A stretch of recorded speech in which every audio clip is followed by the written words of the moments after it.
mayam pumnamakpu Thoibi Keisamna Salai Story Channel gi mahut sinduna taramna oksari.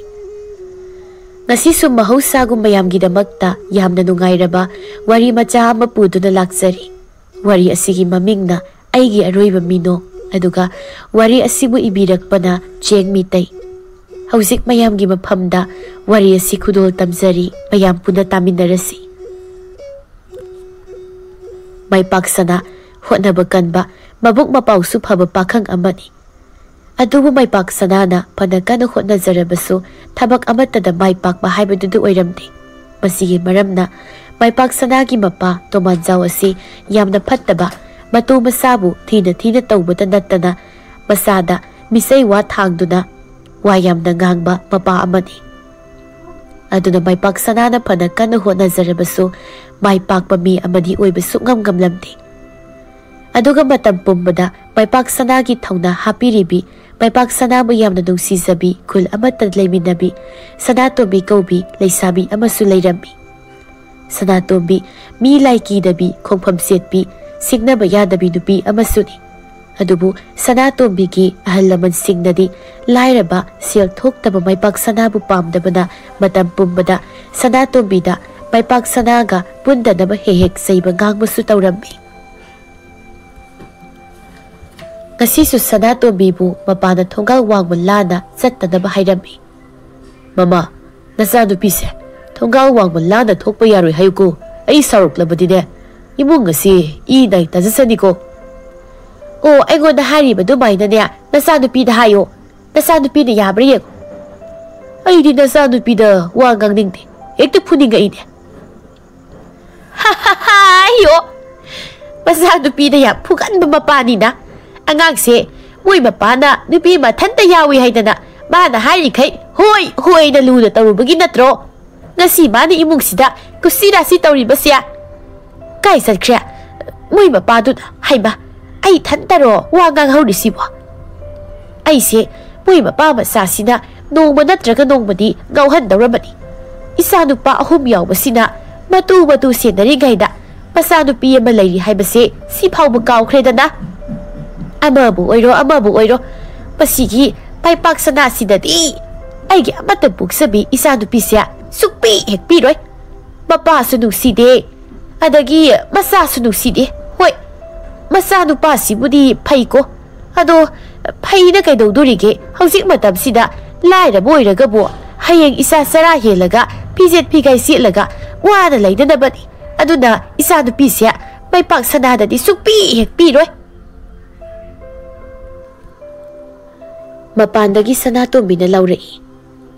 Ima, ay turel da ising sokpa sa leko. Ngay ko, nang ising sokpa sat payaroi, sangoy mong da. Kay no ima, ising sokpa sat payaroi bo, hara numitang ising am talay tiye. Nang bunga sa iyukso, ising holo day niya. Hole, ado, loik siya ba ima? Loik siya susat payaroi, salo, imong da sango. Nang na, ising sokpa karasa, adagi, kun sana na balang lawban satpa khara sasina tawraga niya masigi lairaba may paksana gi manakta hehek satpa do ima loi khangmajani ko aduna ngasidagi lairaba may paksana gi unaba satpa sugya yaroi sango imung di yam thuna sango napasu ngasidi nan khaiga manadabani ko aduna nang ima phajana hairingai sida ne wakhal tajahu natradi ne napagi makhutta migi masado thawai thajani he mangjani. Thoibi na yam sauna mana pariba ising kondo khangtha thanaramlaga imungda sangki. Maduda mamadu mapandu na isaw langduna lehawi. Mama na isaw langbaduda maram suklay laytana mamaw nupi ahumdusu kotsinduna isaw langlambi. Maduda mamaw ahalduga yay madugadi mamaga manaba tanduna tumin may kada layrambi. Adubo mau Thoibi dubadi yam sauna mapana senthoraklaga mamaga kanna khatnaraklambi. Madugi khudong saba lauraga Thoibi maning thonglomdagi may paksanagi manakta senkirambi. Aduga may paksanaga mabanigi unapham singkilapaktuda unarambi. Nang horelamu nui naman pubidana ko. Puro he, purasu ngihak tanggini nadoy do. Aduga nung magi Nang hek una haudabadane numit chupa ma thamoi su wakhalsu loina wadoiba khangedana ado ibani karam kana selasi haino kasi selasi ro haura bramo kaino nati ibani na nusinari si kayam di kuirage ba sumaina sum unaraga lusikrase hairo ibani ki nusi pandungse sum yaw dabida nama badi pasapa khang phana ba yawnarabani aigisu ida mayam ama mayum mai kai loina panakrabani sum kuisengkradi aina imanabi singda pangki bo poyeng singdo kuimandana loina kaunakhrani kai dino nang ngangli wasingdu ba aduga namanabi tababi hoi tanubi hoisu mayum pandrisidi moidi tamngamdi masak loina thibani na tupa kanamtana pami nusina haibijabani moi ngai leredi aidi khumuto ani Sonatobi nangbu chahi kaya surage nangna nayu matuk yamna paningi dubo yamamani kunmathoi mu surabani kunmathoi khakta suda ngariba nangna kuntra surabi leisabigi maungda nigai tawrimnina o thaina di nupi sia sahi tarani thoi tarahumdoi da phauba yum panai hai adoidi chahi yamdabagi khaknati nangba yamna nushibagi ni nanakta punsi suba lengdana leiningbagi ni Adude supami Sanatobi. Adu Sanatobi.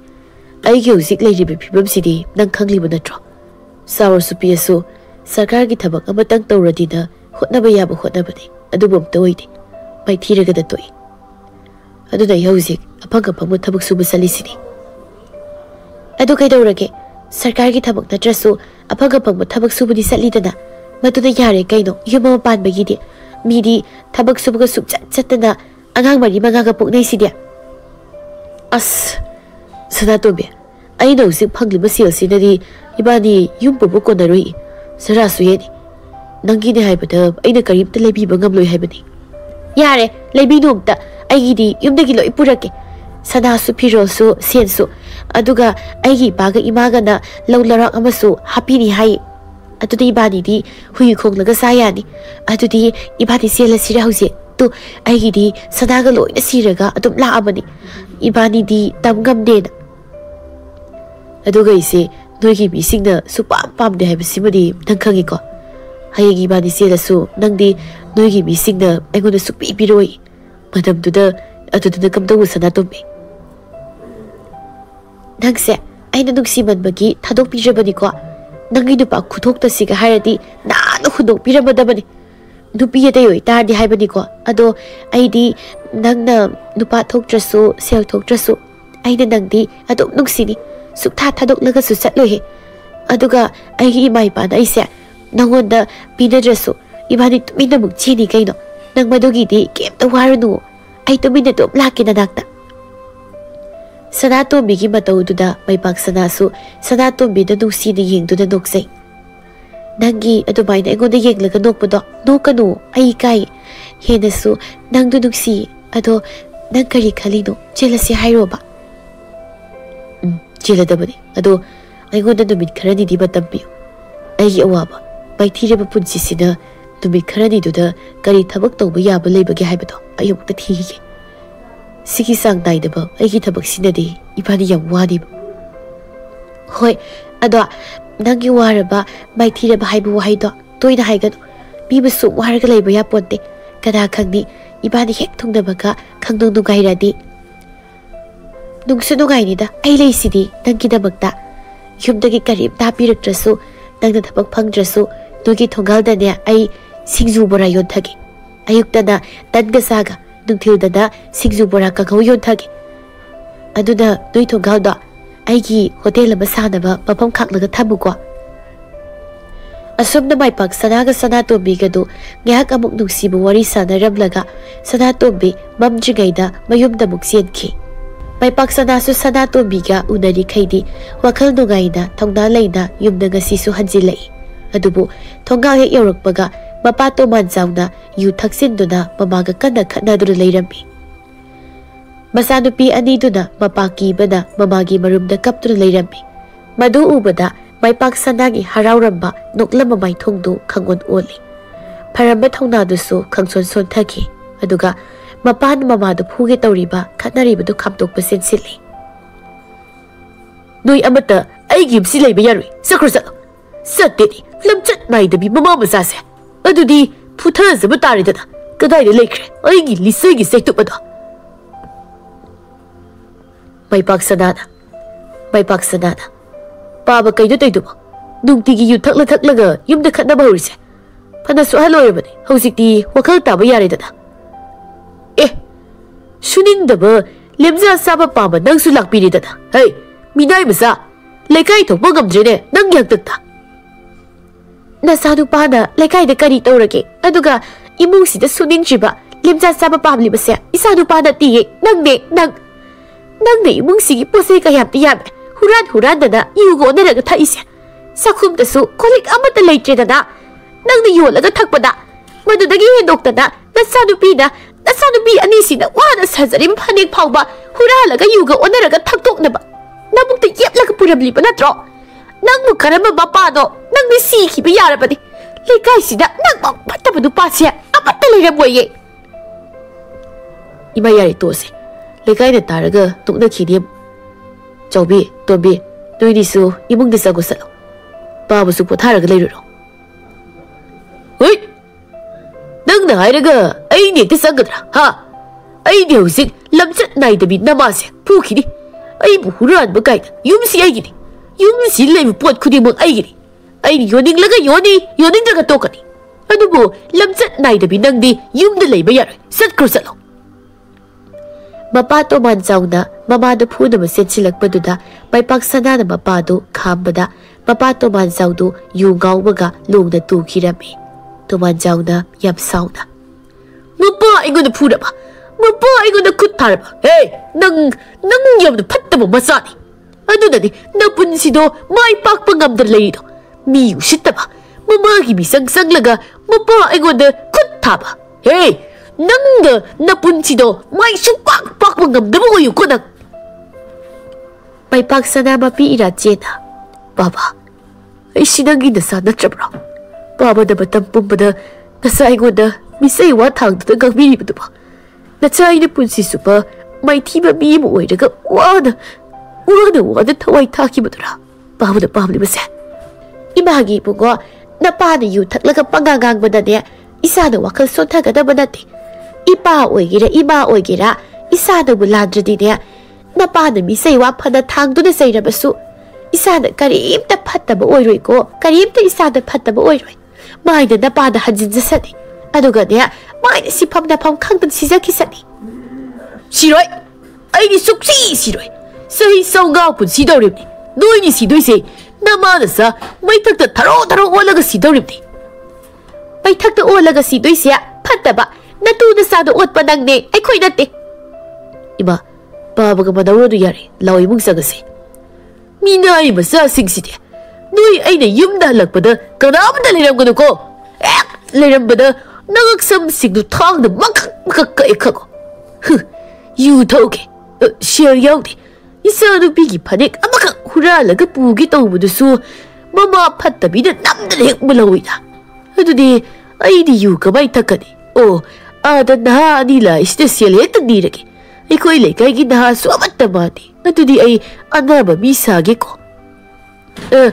Ibunga, noya di kay dito. Kuradi, mit na baga tang baga amat ta udred. Nanti, noya di bu, ay kuilay kay agang siglay ba. Kurabu, mit na mo udi hay ba. Utok na nungay kidreda. Kura, ay kuy di kulsita ginati. Ado, kari hay gay ba do. Ay kuy di hektai biyo. Ibu ikay da. Ado, noya di bu sil ka yaw bro. Yaw ba di kita pira mo ba. Karang nagisiyag later na nasarahil later. Ano na, waba na yatre. Siya yaw ba di tala morara kita saruge ba. Karigi kay na kura. Si kura, lupaya kay sina bukta na hotel nagi kay numalay na sabi ro. Is, ano, nayaw kre na siya. Hayang pang mayutang mo ko na rin niya. Kura, kari hay ba? Isa nigi siya say, yaman kre hay zabani. Yam nungay zare ibungo adina tauru bathabakta mai pakpo oyu ko adudi kura tan sarurage ko Tomanjaugi tatuda naha niduna thazaduna Tomanjauna harauna satkibudu yengduna lehowi. Tanjaduda mau ahal amana. Hai, noyanibu kana kanano niya. Tate, karigi masigi yurai suba misida ado kya masyaldo pirino haibani niya.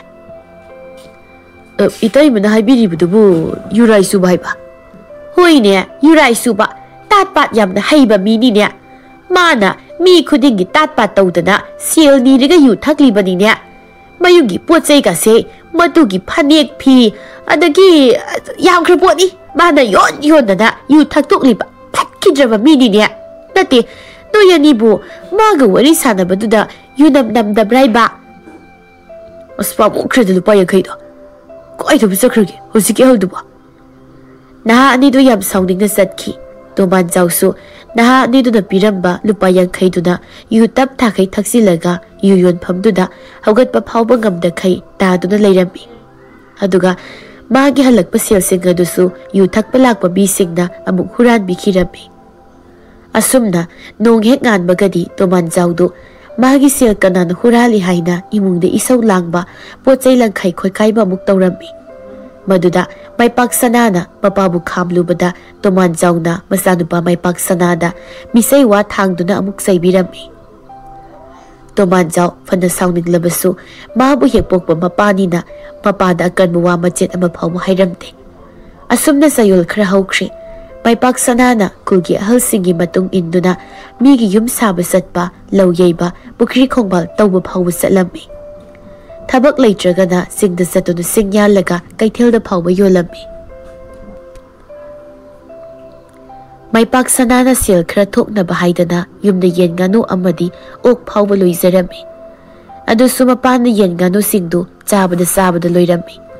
Madaw na yadriso may pagsanana loy zaba ok oygera san oygera hekta sirami. Somda na sanatombi na may pagsanana sila si hayna ni ngay daw budilip lamni.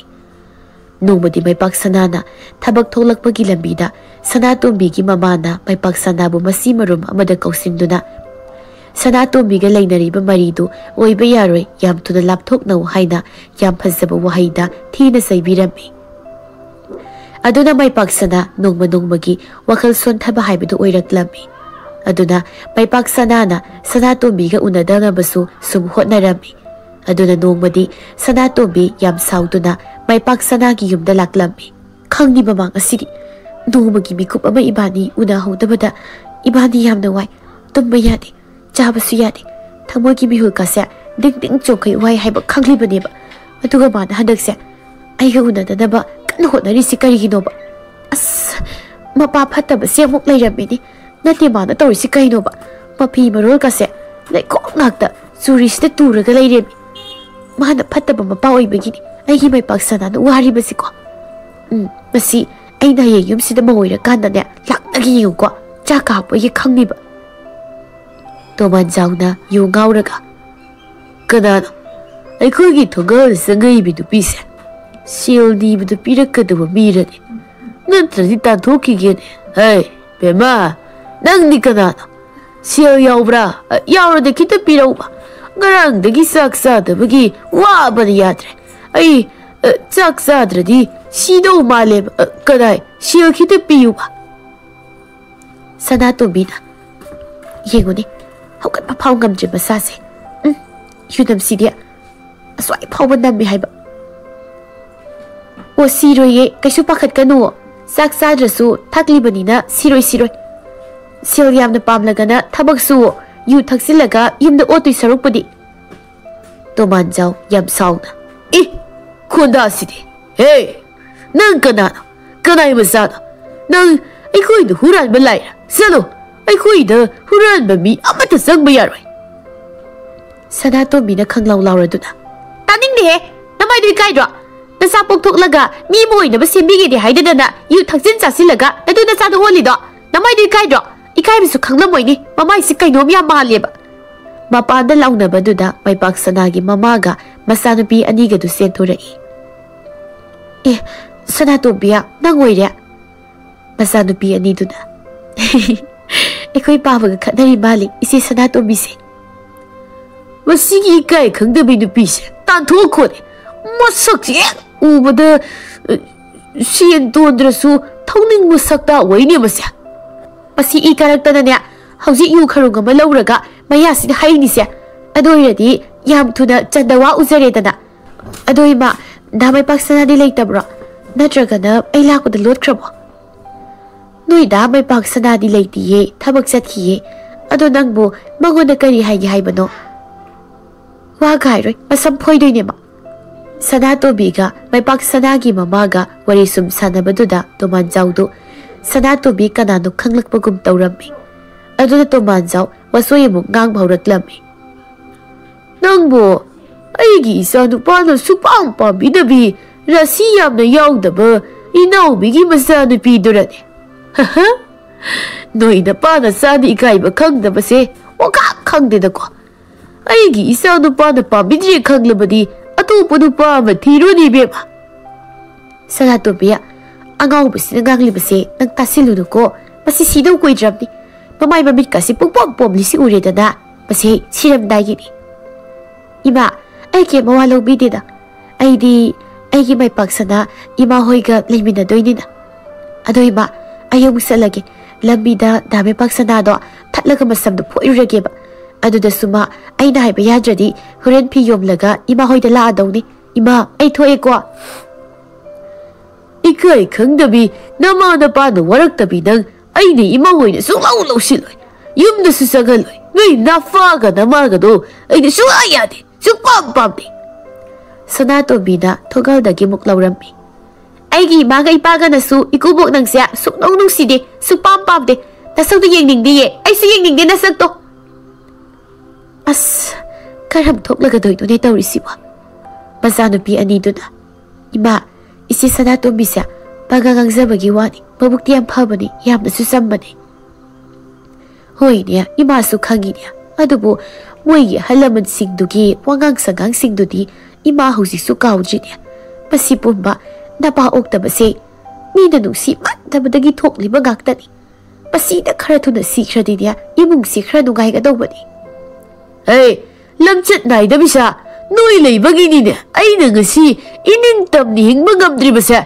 noi da khara thuna sikro ne ai thanda tongai da lehoge ne ado mama Thoibi ga tawraga ai imung da phamung phawda thangjilamune sangkhre ne mama iya mi usittaba noi khangani ba somdana Thoibi mai paksana bu thabak halak pangai duna lambi da leiri mai paksana so thabak loira duna yumda halak lambi aduga lambi da Thoibi da thattuna leirambada ubada mai paksana khanglep lepi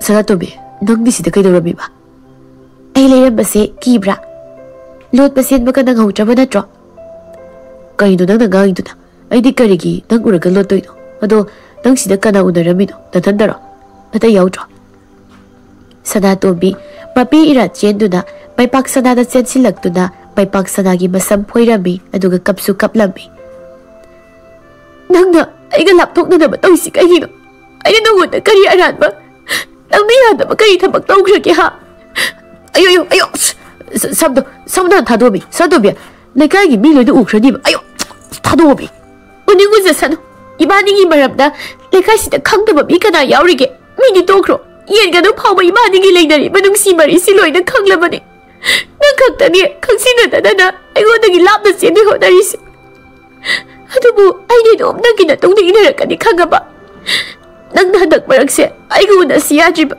ayura ga lo da sili to kai gi no haibane nang aigoda gi henbi masak phasabi nu pi ga koirabo ha aigoda gi masak phana phajarasu aina nang nusi basidi nu pi khanap ta aigoda gi hen maga boye nang ai sija kisani kona ai sija kisani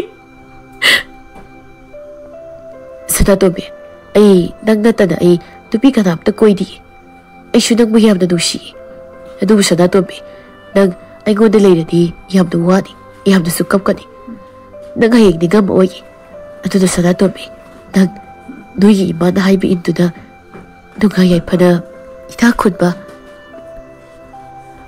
mai paksana na wahay baloy da Thoibi na mai paksana da kupang na set lang na tharami aduga kapsu kaplami ꯑꯩꯒꯤ ꯏꯃꯥꯅ ꯅꯍꯥꯟꯋꯥꯏ ꯁꯅꯥ ꯅꯉꯣꯟꯗ ꯀꯩ ꯑꯃꯨꯛ ꯍꯥꯏꯔꯝꯃꯒꯦ? ꯑꯗꯨꯒ ꯏꯃꯥꯅꯤꯒꯤ ꯅꯨꯡꯁꯤꯕꯁꯤ ꯀꯅꯥꯅ ꯍꯥꯟꯅ ꯍꯧꯒꯦ? ꯑꯩꯕꯨ ꯀꯅꯥꯅ ꯅꯨꯡꯁꯤꯕ ꯇꯝꯕꯤꯈꯤꯒꯦ? ꯑꯗꯨꯒ ꯉꯁꯤꯅ ꯀꯔꯤꯒꯤ ꯄꯥꯝꯗꯕ ꯃꯤꯊꯤꯕꯣꯡ ꯑꯃꯒꯨꯝꯅ ꯑꯩꯒꯤ ꯃꯥꯡꯗ ꯂꯦꯞꯂꯤꯕꯅꯣ? ꯅꯠꯇꯦ, ꯅꯪꯒ ꯍꯌꯦꯡ ꯂꯩꯃꯤꯟꯅꯗꯣꯏꯁꯦ ꯑꯩꯒꯤ ꯏꯃꯥꯒꯔꯣ ꯑꯩꯒꯔꯣ ꯍꯥꯏꯕꯅꯦ꯫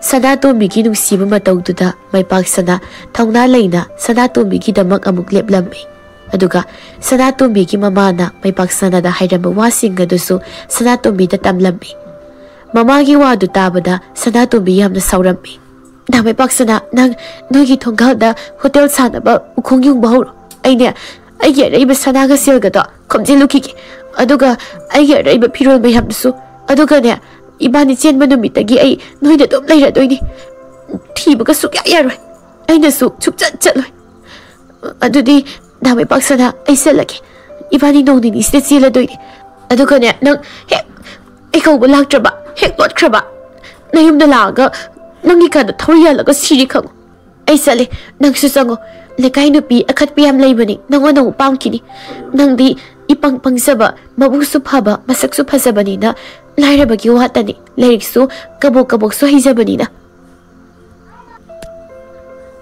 ꯃꯥꯏꯄꯥꯛꯁꯅꯥ ꯁꯅꯥꯇꯣꯝꯕꯤꯒꯤ ꯋꯥꯗꯨꯗ ꯅꯣꯛꯇꯨꯅ ꯁꯅꯥꯇꯣꯝꯕꯤꯕꯨ ꯌꯦꯡꯗꯨꯅ ꯂꯩꯍꯧꯏ꯫ ꯑꯗꯨꯕꯨ ꯁꯅꯥꯇꯣꯝꯕꯤꯒ ꯃꯥꯏꯄꯥꯛꯁꯅꯥꯒꯅ ꯉꯁꯥꯏꯗꯒꯤ ꯎꯅꯔꯤꯕꯗꯨ ꯁꯅꯥꯇꯣꯝꯕꯤꯒꯤ ꯃꯅꯝꯃ ꯑꯇꯣꯝꯕꯤꯅ ꯎꯗꯨꯅ ꯂꯩꯔꯝꯕꯅ ꯃꯅꯦꯝꯄꯣꯛ ꯁꯅꯥꯇꯣꯝꯕꯤꯒꯤꯅ ꯃꯃꯥꯗ ꯄꯥꯎ ꯍꯦꯟꯖꯤꯟꯅ ꯇꯝꯁꯤꯟꯗꯨꯅ ꯏꯁꯧ ꯂꯥꯡꯗꯨꯅ ꯃꯅꯦꯝꯄꯣꯛꯇ ꯈꯠꯅꯕꯃꯨꯛ ꯍꯧꯔꯝꯃꯤ꯫ ꯃꯗꯨꯗꯩ ꯍꯦꯟꯗꯣꯛꯇꯅ ꯃꯅꯝꯃ ꯑꯇꯣꯝꯕꯤꯅ ꯃꯥꯒꯤ ꯅꯨꯄꯥ ꯁꯅꯥꯇꯣꯝꯕꯤꯒꯤꯅ ꯃꯕꯨꯡ ꯑꯇꯣꯝꯕꯗꯁꯨ ꯄꯥꯎ ꯍꯦꯟꯖꯤꯟꯅ ꯇꯝꯁꯤꯟꯗꯨꯅ ꯃꯥꯏꯄꯥꯛꯁꯅꯥꯕꯨ ꯅꯨꯃꯤꯗꯥꯡꯗꯨꯃꯛꯇꯗ ꯁꯅꯥꯇꯣꯝꯕꯤꯒꯤ ꯃꯕꯨꯡ ꯑꯇꯣꯝꯕꯅ ꯃꯌꯨꯝꯗ ꯆꯠꯇꯨꯅ ꯐꯨꯕꯤꯔꯝꯃꯤ꯫ ꯑꯗꯨꯕꯨ ꯃꯥꯏꯄꯥꯛꯁꯅꯥ ꯐꯅ ꯁꯥꯎꯅꯤꯡꯂꯕꯁꯨ ꯁꯅꯥꯇꯣꯝꯕꯤꯒꯤ ꯃꯕꯨꯡ ꯑꯇꯣꯝꯕꯗ ꯈꯨꯠ ꯍꯜꯂꯝꯗꯦ꯫ ꯅꯣꯡꯉꯥꯟꯕꯒꯗꯤ ꯃꯄꯥ ꯇꯣꯃꯥꯟꯖꯥꯎꯅ ꯍꯤꯗꯥꯛ ꯉꯟꯅ ꯊꯛꯆꯤꯜꯂꯒ ꯃꯥꯏꯄꯥꯛꯁꯅꯥꯗ ꯍꯥꯏꯍꯩꯗꯕ ꯋꯥ ꯀꯌꯥ ꯑꯃ ꯍꯥꯏꯗꯨꯅ ꯑꯃꯨꯛ ꯉꯥꯡꯕ ꯆꯩꯕ ꯇꯧꯕꯤꯔꯝꯃꯤ꯫ ꯄꯥꯎ ꯑꯁꯤ ꯁꯅꯥꯇꯣꯝꯕꯤꯁꯨ ꯈꯪꯂꯛꯄꯗꯒꯤ ꯁꯅꯥꯇꯣꯝꯕꯤꯒ ꯃꯅꯝꯃ ꯑꯇꯣꯝꯕꯤꯒꯁꯨ ꯌꯥꯝꯅ ꯈꯠꯅꯔꯝꯃꯤ꯫ ꯃꯅꯝꯃꯒ ꯈꯠꯅꯕꯗꯨꯗ ꯃꯕꯨꯡ ꯑꯇꯣꯝꯕꯅ ꯁꯥꯎꯗꯨꯅ ꯁꯅꯥꯇꯣꯝꯕꯤꯕꯨ ꯃꯥꯒꯤ ꯀꯥꯗ ꯊꯣꯡ ꯂꯣꯟꯁꯤꯜꯂꯒꯁꯨ ꯊꯝꯕꯤꯔꯝꯃꯤ꯫ ꯁꯣꯝꯗꯅ ꯃꯥꯏꯄꯥꯛꯁꯅꯥꯗ ꯃꯄꯥꯅ ꯏꯃꯨꯡꯗ ꯐꯥꯎ ꯄꯜꯂꯅꯤꯡꯗꯕ ꯋꯥ ꯀꯌꯥ ꯑꯃ ꯍꯥꯏꯕ ꯆꯩꯕꯗꯨꯅ ꯃꯥꯏꯄꯥꯛꯁꯅꯥ ꯉꯁꯤꯗꯤ ꯃꯄꯥꯕꯨ ꯉꯛꯊꯤ ꯆꯞꯇꯨꯅ ꯄꯨꯔꯒ ꯄꯨꯈ꯭ꯔꯤꯗ ꯂꯪꯊꯔꯝꯃꯤ꯫ ꯑꯗꯨꯒ ꯃꯥꯏꯄꯥꯛꯁꯅꯥ ꯌꯥꯝ ꯁꯥꯎꯅ ꯊꯣꯡꯒꯥꯜꯂꯣꯝꯗ ꯊꯣꯛꯈꯤꯔꯝꯃꯤ꯫ ꯃꯄꯥ ꯃꯆꯥꯒꯤ ꯃꯇꯧꯗꯨꯗ ꯃꯃꯥꯒ ꯃꯆꯥꯅꯨꯄꯤ ꯑꯅꯤꯗꯨꯒꯗꯤ ꯀꯤꯕꯅ ꯊꯛ ꯊꯛ ꯅꯤꯛꯂꯝꯃꯤ꯫ ꯃꯆꯥꯅꯨꯄꯤ ꯑꯅꯤꯗꯨꯅ, ꯏꯃꯥ, ꯑꯩꯈꯣꯏ ꯇꯥꯆꯧꯁꯦ ꯀꯥꯏꯗ ꯆꯠꯂꯤꯖꯥꯠꯅꯣ? ꯏꯆꯦ ꯁꯅꯥꯇꯣꯝꯕꯤ ꯍꯣꯏꯒꯤ ꯌꯨꯝꯗ ꯈꯠꯅꯕ ꯆꯠꯂꯤꯖꯥꯠꯂꯣ? ꯏꯃꯥꯁꯨ ꯈꯪꯗꯦꯅꯦ, ꯑꯗꯣ ꯏꯃꯥ ꯊꯣꯛꯂꯒ ꯑꯃꯨꯛꯇ ꯌꯦꯡꯂꯨꯒꯦ꯫ ꯃꯤꯒꯤ ꯁꯥꯒꯩ ꯆꯥꯎꯕ ꯁꯪꯒ ꯂꯩꯕ ꯏꯃꯨꯡꯗꯨꯒ ꯈꯠꯅꯕꯒ ꯌꯥꯗꯦ꯫ ꯏꯃꯥ ꯑꯃꯨꯛꯇ ꯌꯦꯡꯂꯨꯒꯦꯀꯣ꯫ ꯏꯃꯥ, ꯑꯩꯈꯣꯏꯅꯤꯁꯨ ꯂꯥꯛꯀꯦ, ꯉꯥꯏꯈꯨꯑꯣ꯫ ꯇꯣꯃꯥꯟꯖꯥꯎ ꯄꯨꯈ꯭ꯔꯤꯗꯒꯤ ꯃꯁꯥ ꯄꯨꯝꯕ ꯄꯨꯝꯆꯣꯠ ꯆꯣꯠꯂꯒ ꯀꯥꯔꯛꯇꯨꯅ ꯊꯣꯡꯒ꯭ꯔꯥꯗ ꯐꯝꯗꯨꯅ ꯂꯩꯔꯝꯃꯤ꯫ ꯂꯝꯁꯤ ꯁꯤꯒꯗꯕ ꯏꯆꯥꯅ ꯈꯪꯗꯅ ꯌꯨꯝꯗ ꯍꯜꯂꯛꯈꯣꯕ꯫ ꯃꯤꯒꯤ ꯃꯆꯥꯅ ꯌꯨꯝꯗ ꯂꯥꯛꯂꯒ ꯐꯨꯔꯝꯕꯗꯅ ꯃꯈꯨꯠ ꯐꯥꯎꯕ ꯍꯟꯗꯕ, ꯑꯗꯨꯒ ꯃꯄꯥ ꯑꯩꯉꯣꯟꯗꯅ ꯉꯛꯊꯤ ꯆꯞꯄꯒ ꯑꯩꯕꯨ ꯄꯨꯈ꯭ꯔꯤꯗ ꯊꯥꯗꯕ꯫ ꯈꯪꯗꯅ ꯅꯪ ꯅꯄꯨꯟꯁꯤꯗꯣ ꯅꯨꯡꯉꯥꯏꯕ ꯉꯝꯗꯅ ꯎꯠꯀꯨꯝꯅ ꯇꯨꯝꯍꯟꯒꯦꯕ꯫ ꯍꯦꯔꯥ, ꯃꯄꯥ ꯑꯩꯉꯣꯟꯗꯕꯨ ꯉꯛꯊꯤ ꯆꯞꯄꯒ ꯄꯨꯈ꯭ꯔꯤꯗ ꯊꯥꯗꯕ ꯃꯤꯅꯥꯏ ꯃꯆꯥ ꯂꯝꯁꯤ ꯁꯤꯒꯗꯕ꯫ ꯏꯁ, ꯑꯗꯣ ꯍꯧꯖꯤꯛꯀꯤꯗꯨꯃꯗꯤ ꯑꯩ ꯀꯤꯗꯤ ꯐꯖꯅ ꯀꯤꯍꯦ꯫ ꯑꯩꯁꯦ ꯏꯆꯥ ꯅꯨꯄꯥꯒꯤ ꯃꯈꯨꯠꯇ ꯉꯁꯤꯗꯤ ꯊꯋꯥꯏ ꯃꯥꯡꯂꯗꯕꯣꯏ ꯈꯜꯂꯨꯔꯕꯅꯤꯍꯦ꯫ ꯑꯩꯈꯣꯏ ꯄꯥꯖꯤꯒꯤ ꯃꯤꯍꯨꯜ ꯑꯃꯗꯤ ꯑꯩꯒꯤ ꯏꯆꯥ ꯅꯨꯄꯥꯗ ꯌꯥꯎꯔꯤꯗꯅ, ꯑꯗꯨꯗꯤ ꯑꯩꯁꯨ ꯍꯌꯦꯡꯈꯩꯗ ꯈꯔ ꯆꯦꯛꯁꯟ ꯋꯥ ꯉꯥꯡꯗꯕ ꯌꯥꯗ꯭ꯔꯦ, ꯑꯗꯨꯁꯨ ꯂꯥꯞꯅ꯫ ꯀꯥꯏꯗꯅꯣ ꯃꯣꯏ ꯃꯃꯥ ꯃꯆꯥꯁꯤꯅ ꯆꯦꯜꯂꯤꯁꯤꯅ? ꯑꯩ ꯈꯪꯍꯟꯗꯅ ꯃꯔꯨꯞꯀ ꯌꯥꯎꯗꯅ ꯐꯥꯎꯔꯕ ꯖꯥꯠꯂꯅꯦ? ꯑꯗꯨ ꯑꯣꯏꯔꯗꯤ ꯌꯨ ꯊꯛꯅꯕ ꯁꯦꯜ ꯈꯔ ꯂꯧꯕ ꯌꯥꯏꯗꯅ, ꯄꯤꯔꯛꯇ꯭ꯔꯒꯅ ꯃꯨꯜꯂꯒ ꯂꯧꯒꯅꯤ ꯀꯩꯅꯣ꯫ ꯁꯣꯝꯗꯅ ꯃꯥꯏꯄꯥꯛꯁꯅꯥꯕꯨ ꯃꯃꯥꯒ ꯃꯆꯥꯅꯨꯄꯤ ꯑꯅꯤꯗꯨꯒꯅ ꯇꯥꯟꯅꯔꯒ ꯊꯤꯔꯝꯃꯤ꯫ ꯑꯗꯨꯕꯨ ꯃꯥꯏꯄꯥꯛꯁꯅꯥ ꯀꯔꯣꯝꯗ ꯆꯠꯈ꯭ꯔꯕꯅꯣ ꯍꯥꯏꯕꯗꯨꯕꯨꯗꯤ ꯈꯪꯈꯤꯗ꯭ꯔꯦ꯫ ꯅꯨꯃꯤꯗꯥꯡ ꯊꯦꯡꯂꯕ ꯐꯥꯎꯕ ꯃꯥꯏꯄꯥꯛꯁꯅꯥ ꯌꯨꯝꯗꯁꯨ ꯍꯜꯂꯛꯂꯝꯗꯦ, ꯈꯨꯜꯗꯁꯨ ꯂꯩꯔꯝꯗꯦ꯫ ꯑꯗꯨꯅ ꯃꯃꯥꯒ ꯃꯆꯥꯅꯨꯄꯤ ꯑꯅꯤꯒꯗꯨ ꯌꯥꯝꯅ ꯄꯥꯈꯠꯂꯝꯃꯤ꯫ ꯃꯗꯨꯒꯤ ꯑꯉꯥꯡꯗꯣ ꯍꯜꯂꯛꯇꯕꯅ ꯐꯔꯕꯅꯤ, Mapabu gakti saplaga pukri da lang thabang mamu isaro. Madi yamna patab sadi. Adunati mapunsi se mai pakpa mi boy bangam dalari base. Mi oi basungamoy mapunsi supa waraga lay durim ni madi. Kari wangang sagang no. Moy mapada matam chupada isa nupada misay wa thang to ngangli butubo. Tati isa may pagsana sibu moy mapagi na sana trabro. Ay na yumdagi siyalaga purakpa misara haibani. Kasi nasa nupada tabak amataw buda may pakjiba siya. Moy mapada matam pumbada misay wa thang laga ngang bagini. Nang yapataba mapani nang nawa lawdi. Ay na wari sidi nui kangdro nui udro. Aduga magi haktak natro. Ay na ngasi wari ba yu thakli ba siya. Sidi nui kangdro ha. Nang bukari da wari ke lekay sida nang mak nungay ba mi lay pra niya. Imong sige lay talay na su lekay ye pot yeng sa yeng su. Moy mapana mo pubi bro. Imong sida awaan na siya tingga na ba malakpada yu thaksil laga ngaw sinara ka laikrani. Mina yum sida siya thawalak la su ay kang din na laiktok to laikrani. Nang na sidaw ginara baganda kaktani apaba sata na imong silila sana doisi. Aduga nang na yu thakpadubu nasado pa na tayo na bayapra niya. Nang na tabag suning gada na sa thok ngok thok lay bagi natro ako'y nagasiwari siya. Lekay sida nasani sige may suyeng na ba natantagi kan ba mi patani nang di. Aduga niya ngasi karigumba nasano pa ni yung dahalagtada na patanong da hek thok laba nang ne nang ipure po oy raso niya nagaksamdo thang nagkaklaga hat ka dapat ihenang. Nang nangang libuwa singdo ay sukta taning din eh. Ngangi ga napam na salaga nganguso.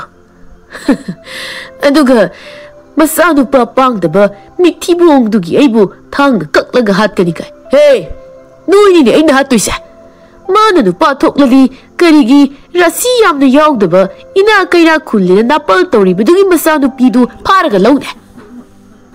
Mapa mo oy na ay magi mamang tan na lipaga tingna bigyan niya. Adu sungam daba mitibong. Kana no tunggal na sangay siya. Nasano pa pang daba do siram miyay da na ming na thang laga puray na niya.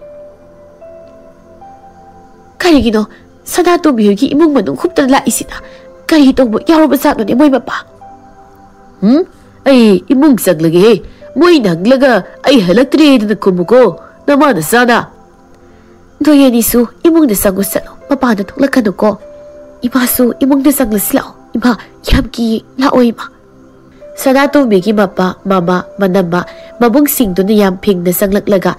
May paksana na Masanupi sanato bibu paraga puki badu puthora u haina may paksana ki mamaga masanupi anidugada masampoy do na puraklammi. Aduga mabung singdo na imong nasanglak to na kulik tugay ba natada loto lariba to manjaw buso singthok to na purami. Mikukra ki matung dadi lekay ki mi mayam ama sensinarak to na kamdok padagi sanato bigi mi singdo na pumudo leplammi. Sanato bigi mamana kasigi numit sida Aigi isa nupi mo hek yung na tilagtraba noy ay na kayo rakiego. Apang mi isa nupi mo tatpa tauraga nung siwa sasinaraga yung nagi imong nagi parang pukiba kaking na noy liyam na tataroy ba. Lekay gi mising do na. May paksanaga sa nato bigadi yam nung sinabaday niya. Ama na mo nung sinababu sa hitarabo hilamanida. May paksana na layra baga mapano ok na magsina Sanato bigi ahalaman na pamda ng tawrim ni. Ano mo, may paksana di, huwag ba, pamukbaw pakrabangang ni niya. Tupa masama na. Muy sumaya sumtoro di, larabay ko isa. Nagpiti ba kang na suksara ka layro hay ba di di? Iharoy do di. May paksana na parang galawin siya, may sutaw niya ba? Mau aman na mo, ibo nga, ay layri, tupi parang galaw di na kan magi mahutan niya. Sil tange, ay sil pay na bayade. Hayang nupi tiraga nungay na sarahin na natabige imay pawahaloy na kalaga niya tabak ka na su siya ka na talo niya. Tanjado na tumanjaw na.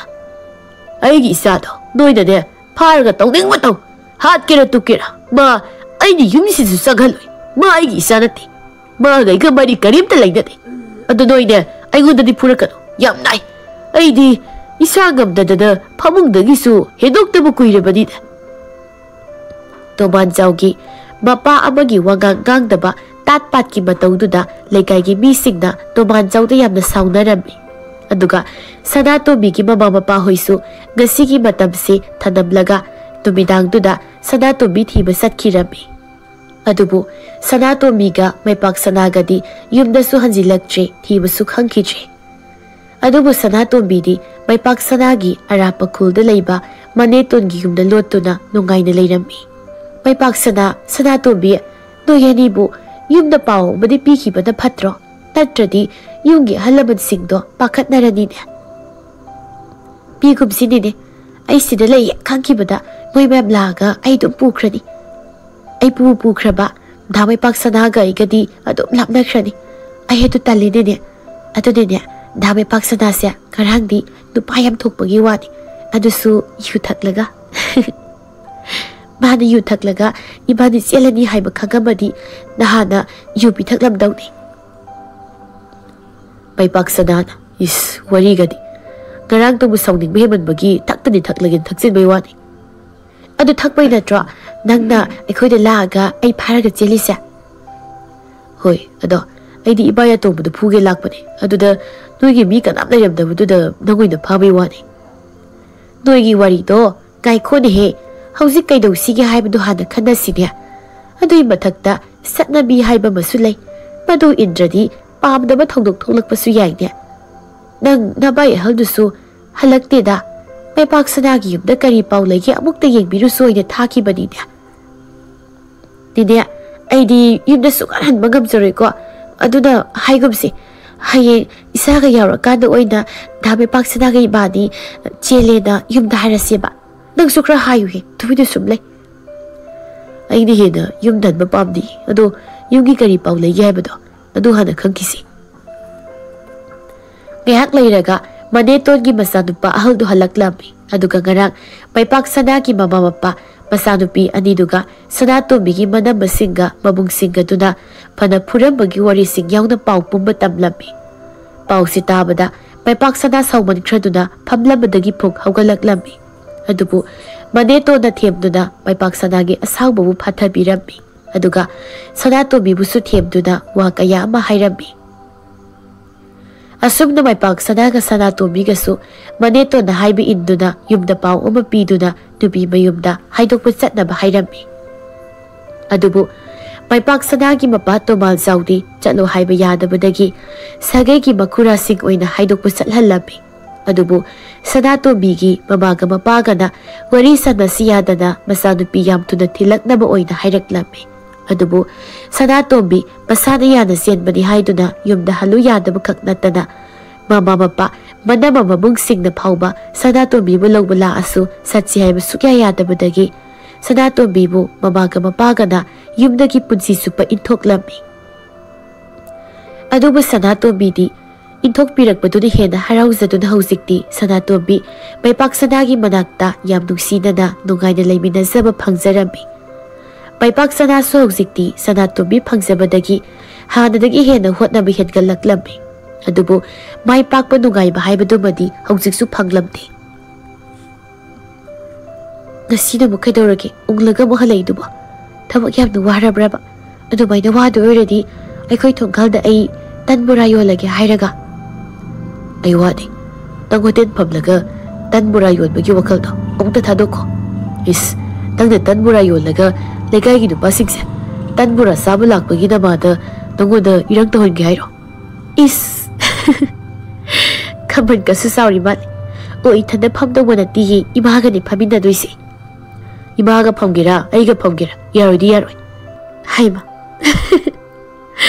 kainu mai khamal khusausibo leisari gaida phamge haibadadi kema haidabani hausikna thongal phau thohande mamana bala asu thogal dagi halanki thati mana khalisibu kainu haibadida atula ose horabladi ai nagi khokut hamdoknadaba isiki robu puthoklaga thanamlage adu Sanatobi nang aina ngasi saluriba thabaktugi maramda wa karim thangla roidro hangdasu yare yara amaroi ado ai kemda khande sausu sauningde aigidi dhame pak sanana thikta kaida yumda aigi dak dhanbi reise sina thamoi se rausai penjai aduga kaidorage Nangna thabak tawgera tawroigera nongmagi apangba thabak suraga haw hawtaba bukthana saminaraga nungsinana nunghaina leiraga loire adui mathakta aigi sana mayam leirisidi aduga silsu leirisidi hayengdagi kaithok paurasiro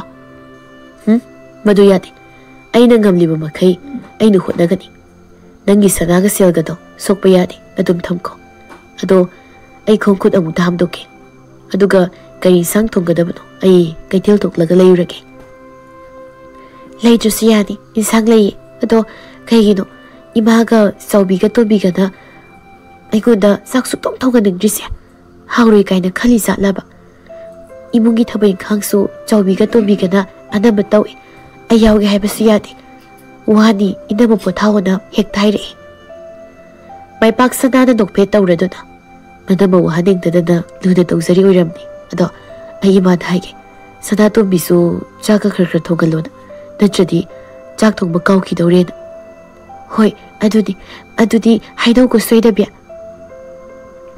adubu maipak sanaga sanato biga panadung sinarabasu maipak sanana tauru ba thabakta maipak laktaba thabak supam nomphamsu hanagumna phanglaktabana maipak sana nongmagi wabasu bhenjilaklambi aduna maipak sanana phana pamtrabasu sanato bigi pujarakpa sel kaithokpadagi hendoktana sana phauba kairaga saraklambi maraksida mapato manjausu yu ka hena thakpadagi makong makhut mamai mabit pomkhattuna yam kana nabadagi sanato bigi areiba sana makai kaithoktuna to manjau layeng pibada nattana saubi amadi to bigi phisa konsu laibiduna phi phanek sahalami aduga sanato bi phana warabasu setpa sabu phana ningba thumjadrabasu maipak sanabu yamna nungsijabana maipak sanagi dabak matam pumbada momanta noktuna harauba sana maipak sanagi mamukning thaugatpiba mathauda hapiduna ta leirammi toman sausu hौजिक्ति हौगतुना सत्पा gamlaktabana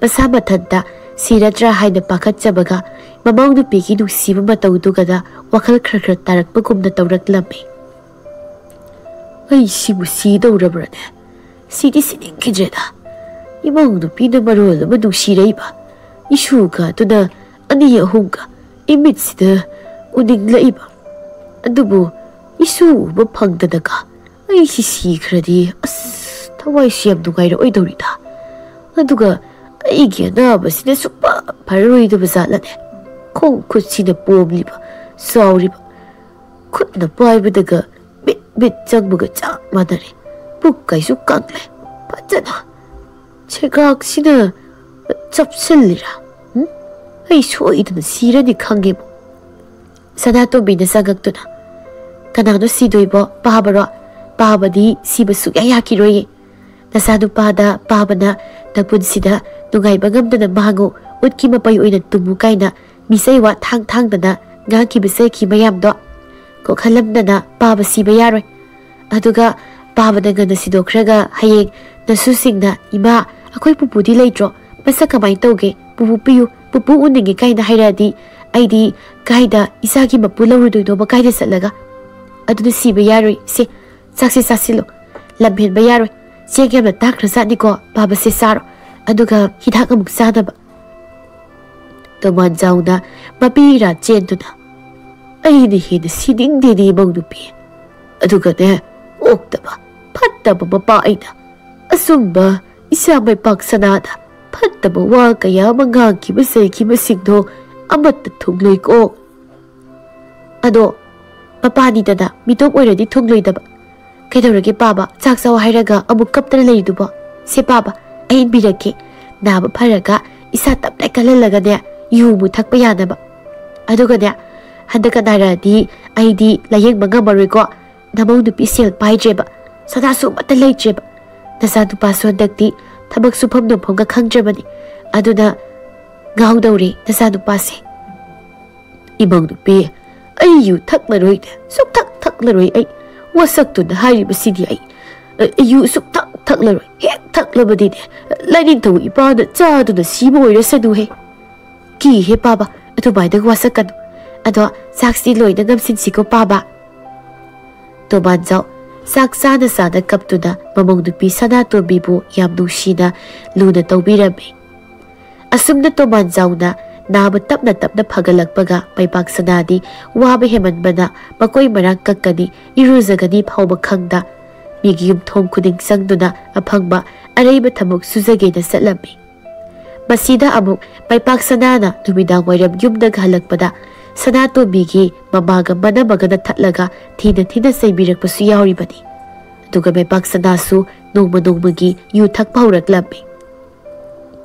Ahanbadadi Thoibisu karimta haiba saiba tauramni. Adubu maipak sanana yu thaktrabadi leiba ngamdabagumda ka hena thaklakpaduda Thoibina maipak sanana ngangba saiba hauraklammi. Adubu maipak sana thakpadi toklamni. Hena dum thakpa helaklammi. Aduna ngasisu maipak sana yu gauduna kulgi lambigi khongbalda taaduna leirambadagi naha kharana thangduna yum phaubu thilaklammi. Maipak sanagi matausida Thoibi mathwai yamna nungaitana kaplammi. Aduga nonghek nganbaga Thoibina maipak sanada yu thakpa toknaba hairammi. Staningi Thoibi yahaubaga ishawhana langkano. Adudi karam kanu wakhal tanu wari sanase haibano. Ngek layadi thabakni zakrani halakpadana menman tada kai yu tap tai gauraga laktani.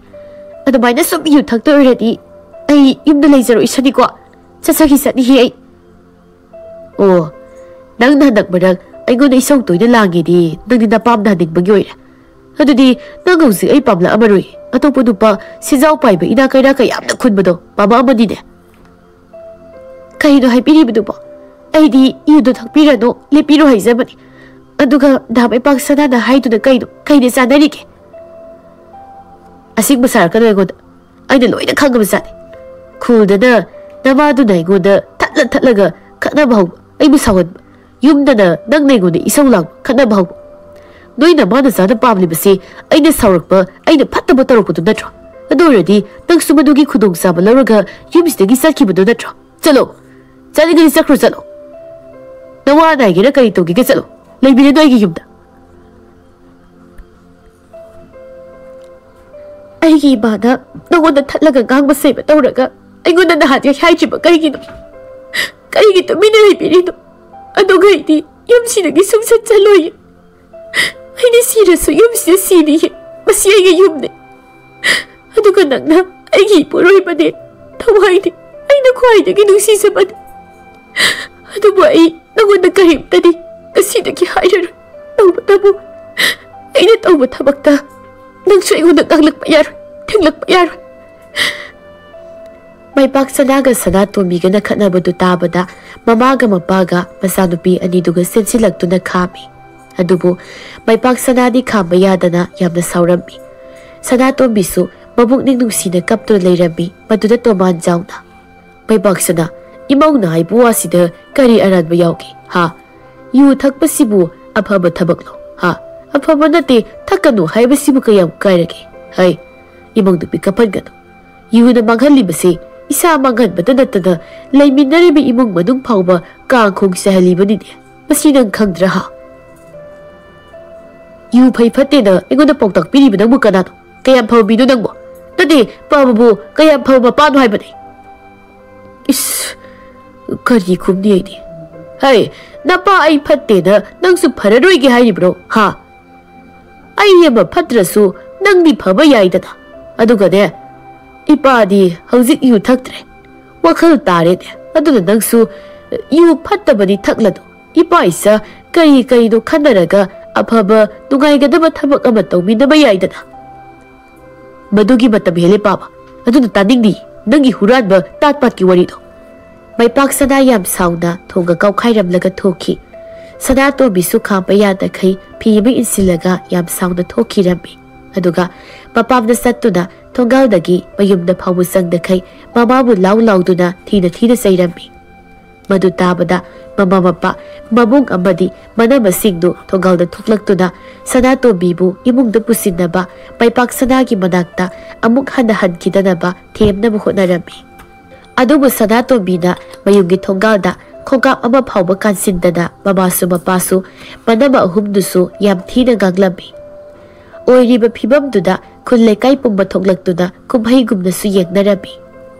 Thoibina matungda Eigi purebada lambi da thalaga he nangba saiba tarok bido ipa oigera ima oigera imung oirasu aduga hingsa bidu yahum oirasu sanato biyaida nakyato segai be ngabjaba yegu he babada hai nang na dok yamna minai masa pathibong phawsa ningai leitaba dupa dugi nama na pa ingoda gangli du kari wa du he ha kari gino manama humduna ekhoi bu hingsa bi kaina laira bisidi sida lairi gaidadi phanamu phajarambani hausikti khongbana taba phanek aman babu male ne aduga su khaya sini kaina nok thok ke he na punsido tungai na leizaru law aw aw basada da na pinarol phaja phaja setana sana lupa siraga hana gumda tungai na leizaru law na haibi bi wani ne yadraga tuuna nawasu lobidi sakra salo ekhoi gi thogal da ka ne law khong tobiranu hui phawba khongkhanjar kansida nang amu khongbirare salo salo bapada isa du pasa nang dupi minai man masingsi imungda yam thuda pusin ko aina saroklabadi ne noisu tathibong sara hedi na pinarol phaw sitnigai leiroi sangu sako ipagi sana to be sana ipaga wari sasi nama angau bi sikon sidaru do nama se bawo hum sida sikman da gaurabani law law ipaga wari sasi ye satkret ai isa sana se ipagi sana to be ai sana to bi se yumda phaw saglamdana kaptu da satkret ya masi pumba mama nangdani ko o nasad pise sebjin kre kuiraroi ngarugo thulak toba khaghaudana mapana mamadu da khupang na haijinda tharaklami madu ubada baw humdu mai mai nupa na hoiduna imungda sensin kirami tumida goiramgi matamni paipaksada kasisu yu gauraga makuta sel khrasu yu serang dumaga pairaga halaklami aduga yum yaurakpaga mapada paipaksada na khatnaba mu haurami sadato bidi haujiksu theba yada khai magi kada kaptura leiri maduda mamaga masanupi anigada paipak sadabu thida saiba gangba taurami ima nacha aisibu sumaina hana tauramdena kana tauhale masiki patkidraba siyu yadraba tuman jauna mana ima aisi leikha tada maghalabani aise sorhon baiwani Sirabani ut olabai punsini ba adudani aina yu thakli yu shina kana da mu thakali khangbrai ba aigi dupiga mamaga iba ayang ware ne ai khangma gamdri adugi ne aina yu thakli to man jauna baba kaina haijini to man jau kaina hek thairakli ne sine ai ga sida khangliko aina yu thaklaga yumda tawramba sigdo adu haita di isi apatta mapadi ko hai imang nupi gi maramda nang wabda ngangba yaroi nang na yu thakpa bu imang nu thakan baro ha nati noina wabaro tupi khoi da wabda gi het brai ba he noina wari badu dagi ima da wabada imang nupi da wabada saruk chaba saba heli bani ne mamana paipak sana da yamna nganglambi paipak sana su khumba lepte maduda sadato bidu imungdagi kap tuna thoraklaga paipak sadana pariba yu mayomdu hek ubaga sinsiduna mullaga yudu sadato bina thaklambi madu ubada paipak sadasu moi ataisu haipam tangpham khangdana yengduna leirami kaidu sadato bi nanga tori basibo nasasu wai sangbadati as paipak sada nangsu phatte da ko imungse ngasingi sak marum sajibani haibani mulluni he noibo yeglaga sum leide mama wa gang leida du de isu ga du hayeng de yu garuga polakta de wa thokna ni ko hey pai paksada nang si patte da ko asu ungsi khaba imu sibu nang na kari gi yu pitak lido haibani chawbi ga to bi ga na iba lei thak tokre inaba khaidu inaba na ga si tori besibo tamo chaw inaba si mapam da satlaga mayam makhatna rubat adusu pang da batamo saugi dama nangi dama aduga kai kasi ai nama da tasau da tobi sikse inaba si kai dap tawre ima tasau inaba kai dap tawre hai bade to man jang da kap tu da mama imang du pisi amukta wathok alu de oh ai su phatti isa su phatti da ko to Thoibi masi pumba aina fattaba mapuroiba ama mapa ama oibagini ko. May paksana ipada ne fattaba biba oiduna. Namada wahadkiba watbikiba mayamdo nang imawdadi tawbigadu ko. Aduga ne ipada isada fattaba wahay wata misay wathang to nagaki basigdo ipalale si ipada ne kong pairang isada kuramagi ipalale adubo ne nang imawdu biki mabitagi mapitadi tahan gadu ko. Aduga ngasi haiba numit asidaki isana tauru bathabakta mai pakpa Thoibi henba anaye yaudana punsi nugsakmo oisaro ko. May paksana wahay ama phawba haiba ngamdana tumina asiba magumna mapi ira cheladuna Thoibi gi awawa matawdu yengduna leirami. Aduga mamaga masanupigana Thoibi bu laknaduna imungda amuk pusinki. Mikukhragi matung may paksana na mapado onsinduna baba lanjare haina muk khuramladuna may paksana Thoibi gi manakta muk sensinki. Aduga Thoibi gi makhut pairaduna matung manaw Thoibi ni yadaba pamdaba thabak amata tawraroi haiduna kaptuna wasaktuna hairami. Maduda Thoibi su kapladuna masadu yang wana may paksana gi makokta nantharaduna. Ay kaisu tawdi nang karigi kaplino. Ima na may paksana siya chaklaba badi chak bisao. Hoy noy ni magsabi na ro ima chak purake ko. Taso nang yu amuk ka na taklaba ay koy ni si yu taklaga ne lekay di chat pagamtraba yeng asuk nung sikraba inama siya hana kaphale haiba. Inama gumbino piti niya tasong na papok tare lang poklasu panglaroy naman kagaba. Asum na masal nupi ani nasu mama nasu may paksana mo yam na sayrami. Aduga Thoibi gi moy anibu mama ni indo na saksu pizarami. Numit asinagi may paksana masamba na makoy marang kaktatto na masana na yu thakta na muk layrami. Aduga thawna phana thabak thiba muk chatlami. Sayol amagi matungdadi may paksana siyal yamna phangba thabak supam amasu phangladuna hauzikti saba thakpa watana Thoibi bu yam nungshina luna tawbiduna yam nungay na muk layba hawraklami. Aduba nongmadi may paksana thabak satkrigay mamaga mapaga na ikol surigay saubiga Thoibiga na mangolda pisado layrigay na Thoibi magika da ikang kagawda na magkok ngawba natondagi itaba tawrami. Madu ubada Thoibi yamna kirami.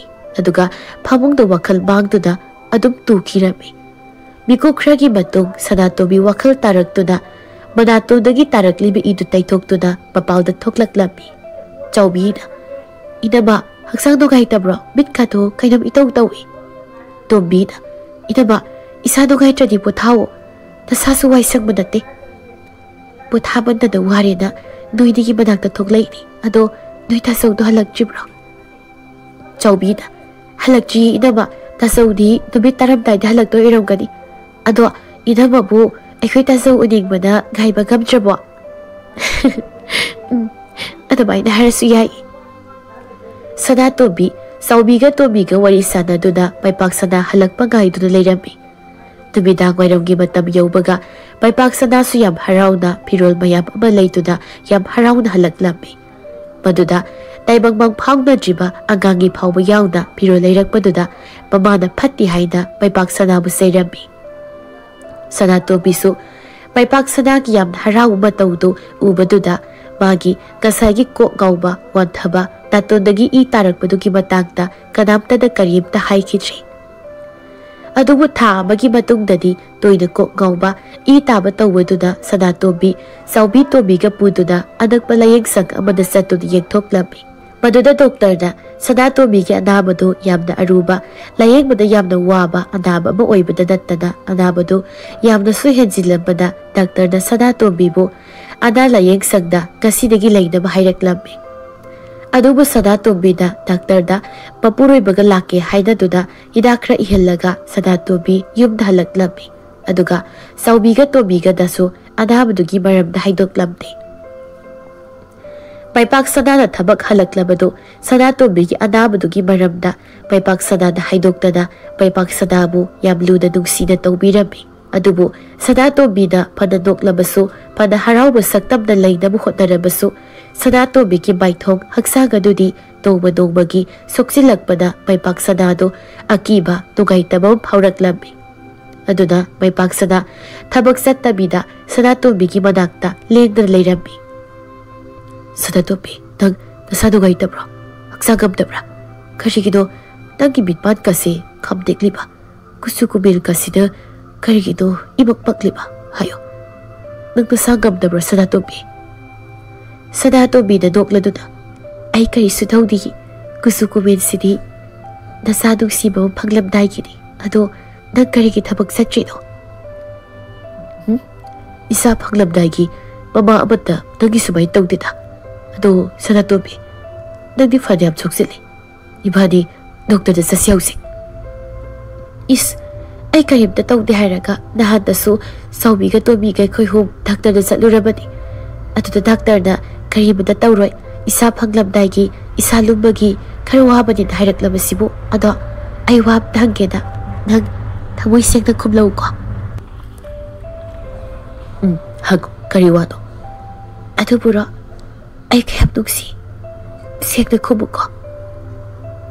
Ay, nang kayap nungsi gaya ba? Hawsing pawag kang jibro na.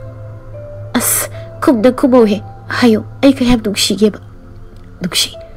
Ay nang mayap nungsi. Ato ka, ay na nang manungsi ay na fan na hayra baso. Loy baso na hayroy. Ben baso layroy. Mapok kaya mapok to na. Ay na nang manungsi hayra mapaw ba? Ay hita mo'y na ben ba ni layroy. Maram di. Ay na nagbuat o kimadag nungsi. Malem sina nang mo nungsi ba? Adi siya na laiti. Ato na, uway na tak masungam ni. Tabang doon masungam ni. Ato, ay nang ginamang tani. Mahangta na si magam ka ni. Mihat masungam ka ni. As, ato di tali. Miso hat birano, siso si birano. Ay hinagtaling na ay bunungsi na. Ay bukono na numlay biyo. Nang na, natanong na bukono na tamligay. Mikupto na, damay paksadagi, tamoy gimihul na, ay tado na potasagi. Ano ka nandi, tuminalay bayani, ay manungsi mo wari libiyo. Ibanigi, ahan manungsi na mahurag magiwarising to, libiyo. Ay kasi niyam na tanigi. Ano disi, ay nang manungsi na kondo na, nanaktagihin na atong layragi. Ano ka, ibanigi hong siya bang nungsi mo warising to, ay layragi. Maipak Sadana Sadatobi bu matambak na hikon maga Sadatobi manato nagi itarag to na magkok kahuragadom hipta kirami. Adubo, Maipak Sadani kang naman na Sadatobi bu kondo na nungsi mo wari lirami. Mikokra ki matong na Maipak Sadagi makuta Sadatobi gi nato nagi tarag libi ito na tap na sintarag to na tarag pa do na Maipak Sada sway lawi. Wari liba ka kang tuktok na doon na Sadatobi bu kaudo ni Gegluba na Sadatobi masapo malikta doon na magkukto bumlaw na hay tarak lambi. Madoon na may paksanakap doon na mamaga mapaga masanupiga na kana kaurami. May paksanagi akimang konsil doon na mamamapa masanupi anido kana silag doon na Sadatobi bu yeglambi. Ano kayam doon na analayag sang tanang purami. Analayag sang yaro matam na di daktar na may paksanada, Sadatobi gi anabadugi maramda, wari pumalira doon loy na kagalami. Daktar gi wasing do tama na may paksana, magkukpay doon ng kanag kaplami. Mamaga mapaga, masanubi anigaso, yam ng kaplami. Asum na, sayol amagi matong numinang teklabaganda, Sadatobi, wakal tarak lami. Aduga, may paksanabo, tap na kaurak lami. May paksanaso, Sadatobi gi makut na mapay doon na wapa na kap na tumtado na layrambi. Adubo, Sadatobi gi nungsi na magkonsil to hek tamaga pikap kang tuktok doon na. Sadatobi naghagol na bro. Nang karigit o kuy na tumliban. Nagi konsil tajar dite. Ay yaway hay ba? Nagkagliban na tro. Sadatobi na sonpik na. Ano na, ayaw ka na sini. Aduga iso, dabo udradi, lay maghamdi hay ba? Nagkagliban na tro. Lao, खरा नक्सिना इनाक्ता फमो आई यामना वारी आई पोथागेदा नंग करिगी कपलिनो आई कैसु तौदिगे से कपकदो आई कैसु तौदि हायरगा अदो इबा पाबु होइदि चौबिगा थोबिगादि लई लोइना लई नंग नाबा फदुना yum दानबा मोइ गारिबने आइदि फरेदा युम दानबा यारे अदो आई मिको खरा पोथागे आइबु नुंगसिना अमुक्तदि कोनबियो इसासिसु अमुक्ता तुम्बा थेबियो आइना वाबगी इसासे इबुक नुंगसिना तुम्बा याददना कोइलेंग लेंगना निगाइ तौरेदा माइपाक सदाना सदातोंबीबु नुंगसिना कोन्दुना नुंगसिना नान्था नान्थादुना सुमदुना मुक पोथाहल्लाबि अदुबु माइपाक सदा कप्पदि लेप्ते सदातोंबीना नासोन पिकनाबु दा आइबु कयाम नुंगसि नुंगसिगे यामना नुंगसि मलेमसिदा हैना एगी सदातोंबीबु नुंगसिबदि अनि सुना लैते लैसु लैरु आई नंगबु याम नुंगसि नंग नाबा फारो सदातोंबी सदातोंबीना मोमो नोक्लदुना आई नाबा फरे आई कैसु तौद्रे अदो आई गैहक्ता पोथागे आइबु थादोक्तुना सत्खिदुको आइना मिकप थोलक्पदा युमदा हल्लसिको अदुदि आई पोथारगेको आइबु दुम कोलुको दा नंग कपकदुना आई नंगबु थादोक्तुना सुकचत चलुई आइदि मपोक मपोक्ता नंगी नदाक्ता अदुम लैदोइनि आई नंग यामना नुंगसिबनेबा वायसी हायरमलगा सदातोंबी मोमो नोकना मिट उसिनखिबदुना अमुक हन्ना मिकप थोक्लखिद्रे मिकुप खरागी मतुंग माइपाक सदाना कप्पगी मकोल ताबदा ममा मपा मसनुपी अमदि डाक्टरसु यावना चेनसिलक्तुना येक्लम्मी अदुबु सदातोंबीदि माइपाक सदागी मतम बागथक्ता नुंगाइना तुमलदुना पुंसि खोंगचतलोइदुना लैरम्मी अदुबु डॉक्टरसिंगना सदातोंबीगी मबुक नुंगदा याउरिबा नुंगसिरबा अगांगदुमदि टेक्ना काइदना कनबिरम्मी अदुगा सदातोंबीगी थवाइ याउद्रबा हक्सांग अदु युमदा पुरक्तुना मथौ मंगम फजना पांगथोकपिरम्मी सदातोंबीना लैखिद्रबा मतुंग सदातोंबीगी अपोक्पा ममा मपा मबुंगसिंगदु यामना निंगम हौदना ममित्तगी मपी ताना कप्तुना लेहौरम्मी सही खरागी मतुंगददि माइपाक सदाना सदातोंबीगी नुंगसिबा खुदम अमा ओइना सदातोंबीगी साउरबा फुरा अमगा सदातोंबीगी मोमो नोक्पा मितम अमसु सादुना सुमांग मतोंदा थम्बिरम्मी अदुगा सदातोंबीना थम्बिरम्बा नुंगसिरबी ममागी नुंगसिरबा माइथोंग मानबी मसानुपी मयामना नुंगसिना सदा सदा हाइना मिंगौबी मसानुपीना ममागी फुरादुदा नुंगतिगी लाई खुरुमदुदा ममाबु खुरुमजदुना मपा माइपाक सदा अमदि मबोक मपु मनीसिंगदुगा नुंगाइना लैखिरम्मी अदुबु माइपाक सदादि हौजिकसु अगाउबा मी अमगुमना सदातोंबीगी मितमदुगी मखोंगदा फमदुना सदातोंबीगी हेक हेक वारी सानदुना लैरम्मी